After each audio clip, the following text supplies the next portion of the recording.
नमस्कार मित्रांनो. लक्ष्मीच्या पावलांनी या मालिकेच्या पुढील काही भागांमध्ये आपल्याला जबरदस्त असा ट्विस्ट बघायला मिळणार आहे. ते म्हणजेच आबासाहेबांनी कला आणि सरोजच्या नावावर एक डिपार्टमेंट चालू केलेलं असतं. म्हणजे त्या डिपार्टमेंटची सगळी जबाबदारी कला आणि सरोजला दिलेली असते आणि नवीन नवीन डिझाईन्स सुद्धा लॉन्च करायच्या असं ठरलेलं असतं. आणि ह्या डिझाईन्सची आयडिया जी काही असते म्हणजे आपल्याला काय नवीन आणता येईल, काय नवीन इनोव्हेशन करता येईल याची जी आयडिया असते ती सरोजने सुचवलेली असते. आणि सरोज म्हणत असते की पारंपरिकतेला आधुनिकतेची जोड असं आपल्याला काहीतरी डिझाईन करायचं आहे नवीन. तेव्हा आता आपण हे सगळं कलाला सांगूयात नवीन नवीन डिझाईन्स करायला असं सरोज आबासाहेबांना सुचवते.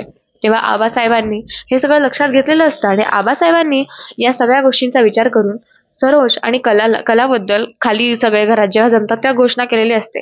ती म्हणजे की आबासाहेब म्हणतात की मी एक निर्णय घेतलेला आहे. ते म्हणजेच कला आणि सरोजच्या नावावर म्हणजे आता कला आणि सरोजच्या जबाबदारीखाली मी नवीन डिपार्टमेंट चालू करतोय आणि आपले नवीन डिझाईन सुद्धा लॉन्च करायचं ठरवलेलं आहे. म्हणजे कला आता तुला यामध्ये नवीन नवीन काहीतरी गोष्टी ॲडअप कराव्या लागतील. पारंपरिकता जपून आणखीन नव्या आधुनिकतेची जोड त्याला कशी देता येईल हे सगळं तू बघून नवीन नवीन डिझाईन करायला घ्यायचे आहेत. तेव्हा आता कला म्हणते की म्हणजे आबा नक्की तरी कसं? तेव्हा आता आबासाहेब म्हणतात की हे बघ, मी तुला अगदी सोप्या भाषेत सांगतो. तेव्हा आता आबासाहेबांना अडवत सरोज म्हणते की आबा तुमची हरकत नसेल तर मी सांगू का? तेव्हा आता सरोज कलाला अगदी व्यवस्थित समजावून सगळं सांगते. सरोज म्हणते की अगं कला हे बघ, आता हल्लीच्या काळात तू बघत असशील म्हणजे थोडक्यात तुला मी आपल्या ऑफिसमधलंच उदाहरण देते. बघ, आपल्या ऑफिसमध्ये जेव्हा काही कार्यक्रम असतो किंवा काही असा पारंपरिक प्रोग्राम असेल तेव्हा आपल्या ऑफिसमध्ये आपण थीम्स ठेवतो आणि त्याप्रमाणे सगळे आपला ड्रेस कोड करून येत असतात. तेव्हा कला म्हणते हो अगदी बरोबर. तेव्हा आता सरोज पुढे आणखीन सांगू लागते आणि त्या सगळ्याकडे अद्वैत आणखीन लक्ष देऊन ऐकत असतो. सरोज पुढे सांगते की सगळे जेव्हा सेटअप करून येतात तेव्हा काय तो रोज रोज करून येतात का? नाही ना.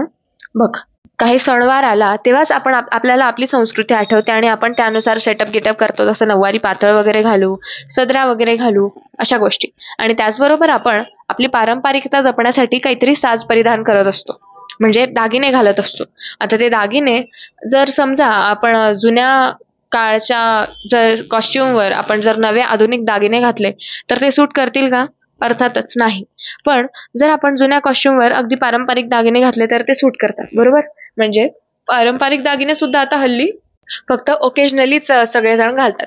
पण होतं काय की आणखीन म्हणजे पारंपरिक गोष्टींमध्ये म्हणजे पारंपरिक कॉस्ट्युम असू दे किंवा काही असू दे, त्या पारंपरिक गोष्टींमध्ये आता आधुनिक गोष्टी हळूहळू ऍड झालेल्या आहेत. म्हणजे जसं बघ, पूर्वी बायका जसं पातळ नेसायच्या तर आता त्या रेडीमेड बनवून घेतात किंवा आता अगदी शॉर्टकट आलेलं आहे किंवा त्यामध्ये नवीन डिझाईन्स ॲडअप झालेल्या आहे. पूर्वी नऊवारी पातळ जे असायचं ते अगदी काठपदराचं असायचं तर आता ते सिंथेटिक कपड्यामध्ये सुद्धा आपल्याला बघायला मिळतं. म्हणजे ते आधुनिकतेची त्याला जोड आलेली आहे. त्याचप्रमाणे आता जर अशा गोष्टी असतील तर अति पारंपरिक दागिने घालणं लोक टाळत असतात. तेव्हा सरोज म्हणते हो मॅडम बरोबर आहे. म्हणजे लोक हल्ली अगदी जुने दागिने घालणं टाळतात आणि अगदी सिंपल असं राहणं प्रेफर करतात. तेव्हा सरोज म्हणते एक्झॅक्टली तेच. मग आता तुला काय करायचंय की जे काही पारंपरिक आपले दागिने असतात जसं ठुशी, तन्मणी किंवा वेगळे वेगळे प्रकार असतात, त्या दागिन्यांना असा काय तो लुक घडवायचा आहे, त्या दागिन्यांचा अशा काही डिझाईन्स बनवायच्या आहेत की ज्या आताचा आधुनिक बायका सुद्धा त्या घालू शकतील. म्हणजे आता आताच्या आधुनिकतेची जोड त्याला असेल. म्हणजे आता नॉर्मल एक ठुशी असते. ठुशी हा अति पारंपरिक दागिना आहे, पण मग तो जर अगदी जुन्या काळातला असला तर लोक जास्त ते घालणं प्रेफर करत नसतात. हा, पण याच जागी जर ती ठुशीमध्ये जर तू नवीन काहीतरी इनोव्हेशन केलं जे की मॉडर्न वाटतंय किंवा काहीतरी त्याला आधुनिकतेची जोड आहे, तेव्हा आताच्या बायका ते घालणं जास्त प्रेफर करतात आणि आता ते सध्या मार्केटला जास्त ट्रेंडमध्ये येतात. म्हणजे दोघं गोष्टींचा समतोलही राखला जातो, पारंपरिकताही जपली जाते आणि वेळेपुरता वेळ काढून नेणं सुद्धा बायकांचं होत असतं. मग आता त्या ऑफिशियल बायका असू देत किंवा घरी काम करणाऱ्या हाऊसवाईफ्स असू देत. तेव्हा यावर आता कला म्हणते की मॅडम आयडिया खरंच खूप छान आहे, मला थोडा विचार करायला वेळ लागेल आणि नंतरच मी डिझाईन्स करायला घेईल. तेव्हा आता सरोज म्हणते की तुला हवा तेवढा वेळ घे, पण आपल्याला अतिशय युनिक अशा डिझाईन्स तयार झाल्या पाहिजे आणि याची तू काळजी घे, याची जबाबदारी मी तुला सोपवते. तेव्हा आता कला आणि सरोज मधला हा सखोला बघत अद्वैतला हे सगळं खूप आवडत असतं, म्हणजे अद्वैतच्या मनात फटाके फुटत असतात. तर दुसरीकडे आबासाहेबांना सुद्धा बरं वाटत असतं. तेव्हा आबासाहेब आता हळूच धक्का मारत अद्वैतच्या कानात हळूच कुजबुजतात. ते म्हणतात, बघितलंस ना, दोघं सासू सुनांचं किती जमतंय ते. अरे आपल्या दोघांना तर जणू इन्व्हॉल्वच करत नाहीये त्यांच्या चर्चेमध्ये. आपण दोघं तर जणू इथे बसलेलोच नाही आहोत असं वाटतं या दोघींना. तेव्हा अद्वैत म्हणतो, हो ना, बघा ना. पण चला, एका हिशोबी चांगलंच आहे. आईला आता कला आवडायला लागली हे बघून मला जरा बरंच वाटतंय. तेव्हा आता आबासाहेब म्हणतात की हो ना, बघ ना, मला सुद्धा. ही सगळी अंबाबाईचीच कृपा आहे बघ अद्वैत. तर दुसरीकडे आता कला नेहमीप्रमाणे एकच गोष्ट सुचवते की आपण आपल्या या डिझाईन्स लॉन्च करताना आपली मॉडेल म्हणून नयनाताईलाच म्हणजे नयनाताईचीच नेमणूक करूयात. तेव्हा आता कला जेव्हा हे सरोजला बोलत असते, सगळे हॉलमध्ये त्यांची चर्चा चाललेली असते, तेव्हा राहुल आतापर्यंत नसतो, पण राहुल आता तिथे येतो आणि राहुलच्या कानावर ह्या गोष्टी पडतात. नयना तर तिथे नसते आणि रोहिणी पण तिथे नसते. तेव्हा आता राहुल पटकन रोहिणीला मेसेज टाकतो आणि म्हणतो, आई, मॉम, जरा पटकन खाली ये मम्मा, मला जरा तुला काहीतरी अर्जंट दाखवायचं आहे, बघ ना खाली काय चर्चा चालली आहे ते. असा मेसेज जेव्हा आता रोहिणी वाचते, तेव्हा रोहिणी सुद्धा तिच्या रूम मधून खाली येऊ लागते.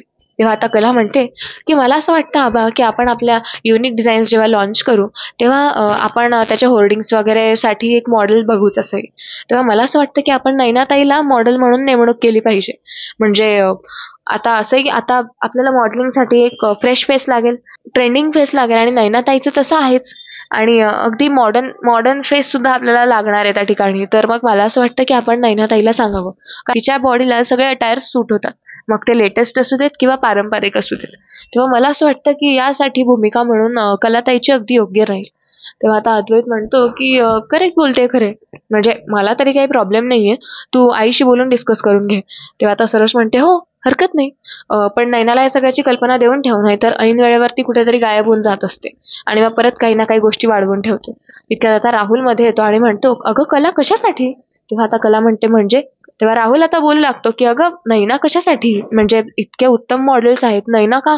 आणि नैना ऑलरेडी बाहेरचे कामं घेते, मग ते आपल्याच इथे काम कसं काय करणार आहे? तुला काय प्रॉब्लेम आहे पण राहुल? हं, म्हणजे जर आपण नैनालाच विचारूयात ना, तिची हरकत नसेल तर काही काही प्रॉब्लेम नाहीये. पण जर ती नाहीच म्हटली तर तेव्हाचं तेव्हा आपण बघून घेऊ शकतो ना. यावर आता रोहिणी म्हणते की हो हो, बरोबर बोलतेय कला. ऐक राहुल, आपण विचारलंच नाही असं होऊन जाईल ते. तेव्हा आता राहुल हे सगळं जेव्हा रोहिणीचं बोलणं ऐकतो तेव्हा चकाकतो. तो विचार करतो की मम्मा अशी काय बोलते अचानक. तेव्हा आता इतक्यात रोहिणी त्याच्या कानात कुजबुजते आणि सांगते की हे सगळं तुझ्या बायकोच्या अति फडफडण्यामुळे होतंय, कळलं ना राहुल? त्या नैनाच्या जरा मुसक्या आवळून धर, तुझ्या बायकोला जरा तुझ्या मुठीत ठेवायला लाग. आणि ही मॉडेलिंग जर तिने करायला घेतली ना तर मिरे वाटेल ती आपल्या दोघांच्याही डोक्यावर. कारण ही संधी खूप मोठी असेल, तिचं नाव खूप म्हणजे तिचं नाव लौकिकता आणखीन वाढेल आणि तिला आणखीन नवीन नवीन गोष्टींचे कॉल्स येतील किंवा नवीन नवीन ऑफर्स येतील. आणि ती ना या या सगळ्याचा परिणाम म्हणून ना ती आपल्या डोक्यावर मिरे वाटायला सुद्धा कमी करणार नाही. त्यामुळे वेळीच तुझ्या बायकोला आवर घाल, असं आता रोहिणी राहुलच्या कानात कुजबुजत असते. आणि आता कला हे सगळं बघत असते आणि कलाला थोडासा संशय येत असतो. तर दुसरीकडे आता कला त्या सगळ्या गोष्टींना इग्नोर करत सरोज सोबत पुढची चर्चा करून घेते. तर दुसरीकडे आता कला नैनाशी बोलायला तिच्या खोलीत जाते आणि ती जेव्हा नैनाजवळ विषय काढत असते त्यात सरोज सुद्धा तिथे येते. आणि आता सरोज आणि कला दोघंही सोबत मिळून नैनाला हा प्रश्न विचारतात. तेव्हा की तू आपल्याच कंपनीमध्ये मॉडेलिंग करशील का म्हणून, किंवा तुला आवडेल का? तेव्हा आता यावर नैना म्हणते की ऑफकोर्स, काय नाही. पण ती सुरुवातीला नैना जी असते ती सुरुवातीला कलाला कमी लेखत असते, तेव्हा पण ती सरोजला एकदम प्रॉपर उत्तरं देत असते. तेव्हा आता कला स्टार्टिंगला तिला सांगते की बघ, आपल्याला ना आपली थीमच तशी की पारंपरिकतेला आधुनिकतेची जोड. सो आपल्याला काय करायचंय की तू सगळ्या जुन्या अटायरमध्ये असशील, पण तुला रेप्रेझेंट करायचंय की आपले दागिने हे कोणत्याही गोष्टीमध्ये कोणत्याही अटायरला सूट करतात, कारण ते पारंपरिकही आहेत आणि आताच्या मॉडर्निटी जोपासूनही आहेत. तेव्हा आता नैना म्हणते की छे छे, मला असल्या काही गोष्टी जमणार नाही, आधीच सांगते. तेव्हा आता सरोज नैनाला या सगळ्या गोष्टी डीप मध्ये जाऊन एक्सप्लेन करते आणि म्हणते की हे सगळं असं आहे आणि कला जे बोलते ते बरोबर आहे. हे बघ, तू मॉडेलिंग करायला हो जरी म्हटलंस तरी कला तुझी सुपिरियर असेल हे विसरू नको. त्यामुळे तिच्याशी नीट बोलायचं बोलताना. असं जेव्हा आता सरोज नैनाला सांगते तेव्हा नैनाचं तर पायाखालची जमीन सरकतेच, पण कलाचा आनंद सुद्धा अगदी 7व्या आकाशात असतो. ते म्हणजेच कलाला अगदी विशेष वाटत असतं की सरोज मॅडम अचानक आज माझं कौतुक करतायत. तर दुसरीकडे नैना मात्र शॉकमध्ये पडते की हे काय होतं. आतापर्यंत जिचा अगदी तिरस्कार करणाऱ्या सरोज मॅडम अचानक या कलाचं कौतुक का करतायत आणि हिच्याच बाजूने माझ्याशी बोलतायत. पण ठीक आहे, हरकत नाही. एवढी मोठी अपॉर्च्युनिटी भेटते, हातची कशाला सोडू. राहुलला मी आता हे सगळं झाल्यानंतर सगळ्यात पहिल्यांदा त्यालाच सांगेन की बघ माझ्यासाठी केवढी मोठी अपॉर्च्युनिटी आली आहे. तेव्हा आता रोहिणी या तिघींचं बोलणं ऐकत असते. तेव्हा आता मनोमन नैना हा सगळा विचार करते आणि मनाशी घट्ट निर्धार करत म्हणते की हो ठीक आहे, मला चालणार आहे. तुम्ही डिझाईन्स बनवायला घ्या. जेव्हा गरज पडेल तेव्हा मी आपल्या ऑफिसला येऊन जाईल. तेव्हा आता इकडे सरोज म्हणते की ठीक आहे, आपण गरज पडल्यास तुला प्रॉपर योग्य त्या वेळी बोलवून घेऊ. तर दुसरीकडे आता कला सरोज आपापल्या रूममध्ये निघून गेल्यानंतर रात्रीच्या वेळेस जेव्हा राहुल रूममध्ये येतो तेव्हा नैना राहुलला सगळा प्रकार सांगते आणि नैना खूप एक्साइटेड असते. नैना म्हणते, राहुल बघ ना, मला केवढी मोठी अपॉर्च्युनिटीज पाठवली आहे सरोज मॅडमने. तुला कळतंय का? अरे बघ ना, आपल्याच इथे माझे केवढे मोठे मोठे होर्डिंग्स लागतील आणि मेन म्हणजे मी चांदेकर ज्वेलर्स मध्येच काम करणार आहे, म्हणजे मला बाहेर काम करण्याची गरजच नाहीये. तेव्हा आता राहुल तिच्यावर चिडतो आणि म्हणतो की मग तू काय बोललीस? हो बोललीस? तेव्हा आता नैना म्हणते की हो, मी तर होच सांगणार होते ना. एवढी मोठी अपॉर्च्युनिटी सोडायला मी काय बावळट वाटले का तुला? तेव्हा आता राहुल म्हणतो, अगं नैना तू मूर्ख आहेस का? कशासाठी हो म्हणतेस? त्या कलामध्ये जाऊन सामील व्हायचंय का तुला? तेव्हा आता नैना म्हणते, राहुल अरे त्यात काय एवढं? मला फक्त जस्ट मॉडेल म्हणून त्यांनी आस्क केलेलं आहे, विचारलेलं आहे आणि मी का नाही म्हणू? माझ्या करिअरमध्ये जर मला चांगलं काहीतरी मिळतंय, काहीतरी ग्रोथ होते माझ्या करिअरची, तर मी कधी कशाला सोडू? तेव्हा आता राहुल म्हणतो, नाही ना, बाद झाला आता तुझी नाटकं. मी जोवर ऐकून घेतलं तोवर बास होतं. आता इथून पुढे मी जे सांगेल तेच तू करायचं. त्या पलीकडे अतिशहाणपणा करायची काहीच गरज नाहीये. तेव्हा आता नैना आणि राहुलचं जोरदार भांडण होतं आणि नैना म्हणते, मी काय करायचं ना, हे तू मला अक्कल शिकवू नकोस राहुल. अरे ज्याने कोणी स्वतः आयुष्यात काही केलेलं नाही तो काय मला अक्कल शिकवतोय? अरे तू अजूनही चांदेकरांच्या हाताखाली काम करतो, स्वतःचं काही असं केलेलं आहेस का? आणि आता मी करते तर माझ्या प्रगतीत आळा घालतोयस. तुला लाज नाही वाटत? तेव्हा आता राहुल नैनाकडून जेव्हा हे शब्द ऐकतो तेव्हा राहुल नैनावर जोरात हात उचलतो आणि नैना बिचारी रडत बसते. आता राहुल रागात तिथून निघून जातो आणि पुढचे काही दिवस त्यांचं बोलणं अगदी बंद होऊन जातं. नैनाला रोज खूप वाईट वाटत असतं. नैनाला अगदी म्हणजे असं वाटत असतं की राहुल आधी असा नव्हता. राहुल आता मला अचानक असा कंट्रोल का करतोय? एवढं बॉसी नेचर का झाडतोय माझ्यावर त्याचं? असा नैनाला प्रश्न पडलेला असतो आणि नैना कंटिन्यू याच विचारात असते. आणि रोज आता जसे दिवसामागून दिवस जात आहेत तेव्हा आता रोज कला नैनाला नोटीस करत असते की नैनाचं काहीतरी चित्त थाऱ्यावर दिसत नाहीये, नैनाचं काहीतरी बिनसलंय. तेव्हा आता कला एकदा दोनदा विचारण्याचा प्रयत्न पण करते पण नैना तिला काही उत्तर न देता तशीच निघून जात असते. तेव्हा कला आता अद्वैतला बोलूनही दाखवते. ती म्हणते की नैना ताईची काहीतरी घालमेल सुरू आहे चांदेकर. मला ना काहीतरी वेगळाच डाऊट येतोय. तेव्हा आता अद्वैत म्हणतो की तुला प्रत्येकावर डाऊट येतो बाई, खरे ठीक आहे, आणि झालं असेल तर झालं असेल ना, तिच्या नवऱ्यासोबत तिचं काही झालं असेल, ती त्यांची पर्सनल लाईफ आहे, आपण असं त्यांच्यात कुदू नाही शकत. आणि तू सुद्धा ना तुझा हा खरेपणा करणं जरा बंद कर. खरे कधी थांबवणार आहेस हे सगळं? तुला काही आपली पर्सनल लाईफ आहे की नाही? तेव्हा आता कला म्हणते, हो चांदेकर बरोबर आहे तुझं, जाऊ देत. असं आता म्हणता म्हणता दिवसापाठोपाठ दिवस जातात आणि कला छानशे डिझाईन्स बनवते. ते डिझाईन्स इतके युनिक असतात की ते आता सगळ्यांना आवडतात. म्हणजे अद्वैतसह सरोज, आबासाहेब, त्यानंतर श्रीकांत सुद्धा त्याचं मत तिथे नोंदवतो आणि ते सगळ्यांना ते डिझाईन्स खूप आवडलेले असतात. तेव्हा आता सरोज म्हणते की ठीक आहे, हेच डिझाईन्स आपण फायनल करून टाकू आणि आता लवकरात लवकर आपण नैनाचं फोटोशूट करून घेऊ या दागिन्यांसमवेत.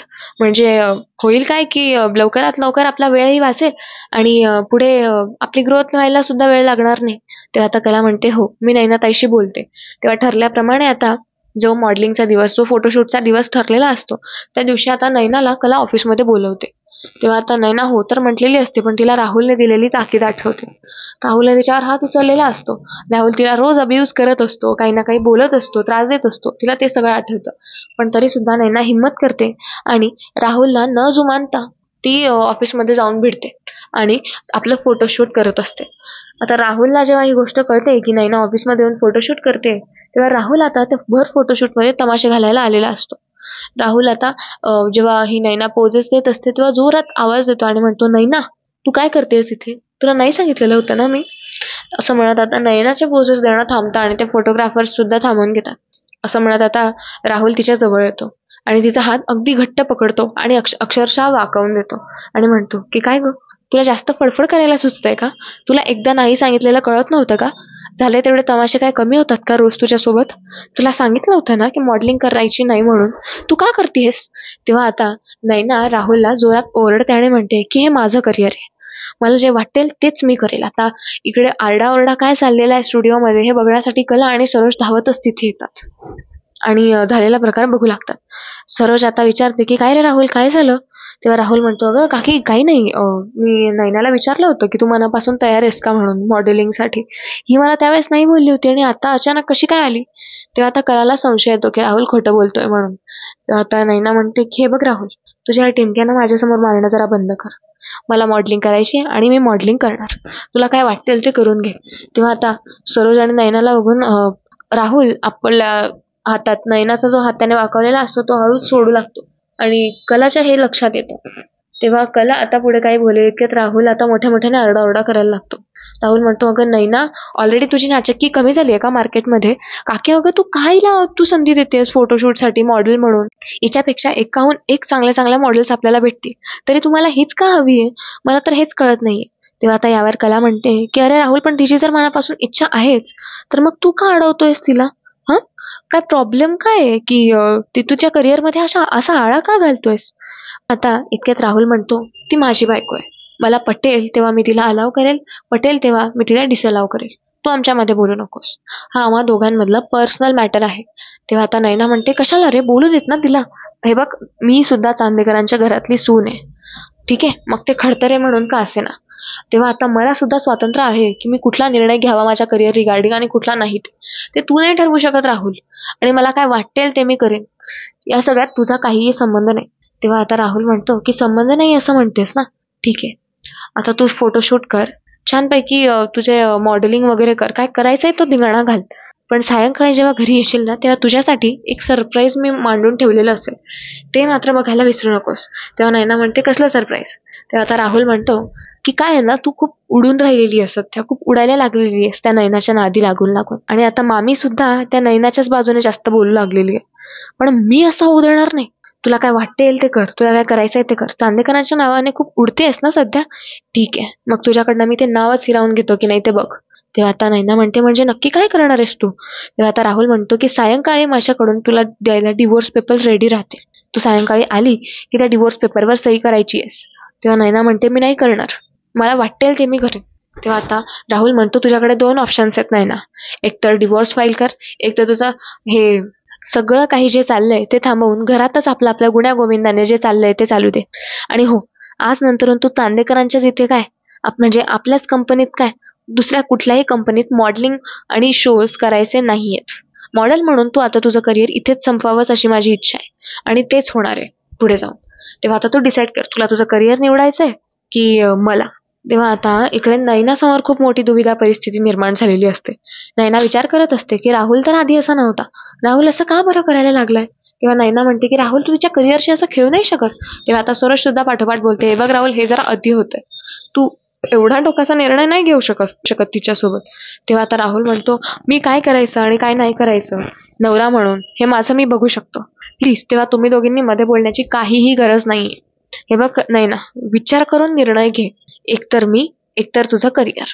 आणि तुला जर एवढीच पडलेली असेल ना तुझ्या करिअरची, तर मग सायंकाळी सरळ सरळ डिवोर्स लावून सोक्षमोक्ष काय तो करून टाक. तेव्हा आता नैना तिच्या स्वतःसाठी स्टँड घेते आणि हिमतीने आता राहुलला बोलते, हे बघ राहुल, सायंकाळी डिवोर्स पेपर्स रेडी ठेव, तुला काय करायचंय ते कर, मी सह्या द्यायला येईन.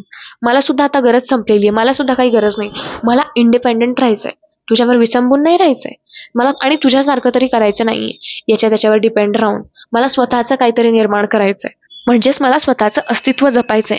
मी तुझ्यासारखी लाचार होऊन जगू नाही शकत रे. त्यामुळे आता सायंकाळी डिवोर्स पेपर रेडी ठेव आणि मी आल्यानंतर त्यावर सह्या करीन, कळलं? तेव्हा आता निघ इथून, असं म्हणत आता मोठ्याने आवाज काढत नैना 4 चौघांसमोर राहुलचा अपमान करत त्याला तिथून बाहेर काढून टाकते. ती म्हणते, चालता हो इथून, आणि माझ्या करिअरच्या आड जर पुन्हा यायचा प्रयत्न केलास तर परिणाम वाईट होतील, ठीक आहे? माझं करिअर आहे, इथे काय करायचं ते मी माझं बघून घेईल. म्हणजे नैनाचा अगदी पाराच सटकून गेलेला असतो राहुलला हे सगळं करताना बघून, राहुलकडून हे सगळं बोलताना बघून. पण अखेरीस ती स्वतःसाठी स्टँड घेते. आणि ठीक आहे, नैना कशीही असली तरी ऑब्व्हियसली करिअर चूज करण्याचा हक्क प्रत्येक बाईला असतो. तेव्हा नैना त्या हट्टाला पेटते आणि म्हणते की चालता हो इथून. तिचं जे ताळतंत्र सुटलेलं असतं ते ती योग्य ठिकाणी वापरून राहुलला तिथून चालतं करते. आणि नैना आणि सरोज दोघंही तिला आता सांत्वन देत असतात. आणि कला नैनाच्या हिमतीची दाद देऊ लागते. तेव्हा नैना म्हणते की अगं किती दिवस सहन करणार होते कला मी, रोजचं झालेलं होतं हे, पण आज हे होणारच होतं. मी माझं करिअर नाही सोडू शकत या मुलासाठी. ठीक आहे, लग्न करून जरी मी चांदेकरांची सून असली तरी सुद्धा मी या संदर्भात आबासाहेबांशी बोलेन आणि आता राहुलची तक्रार आबासाहेबांकडे करणार आहे. कारण अगं मला योग्य तो निर्णय घेण्याचा हक्क आहे. तेव्हा कला म्हणते की हो, बरोबर आहे तुझं. तेव्हा सरोज सुद्धा आता नैनाला पाठिंबा देत असते. तर दुसरीकडे आता राहुल बाहेर येतो आणि रोहिणीला फोन करून सगळी हकीकत सांगतो. तेव्हा रोहिणी म्हणते की तुझी बायको जरा जास्तच बोलली असं नाही वाटत का? अरे तिने तुला तिथून हाकलवून दिलं आणि तूही बाहेर निघूनच आलास का बैलासारखा? तुला अक्कल आहे की नाही? अजिबात अजिबात सेन्स नाहीये तुला कुठे काय बोलायचं ते. तेव्हा आता राहुल म्हणतो की आता बघच मार्केटमध्ये इकडे नैनाचं मॉडेलिंग करिअर मी कसं संपवतो ते. असं म्हणत आता राहुल फोन ठेवून देतो आणि नवीन नैनासाठी एक कारस्थान रचत असतो. तर मित्रांनो, आजचा एपिसोड तुम्हाला कसा वाटला हे कमेंट्समध्ये सांगायला विसरू नका. आणि अशाच डेली अपडेट्ससाठी आणि ट्विस्ट एपिसोड्ससाठी रिव्ह्यूजसाठी चॅनलला सबस्क्राईब करा. धन्यवाद.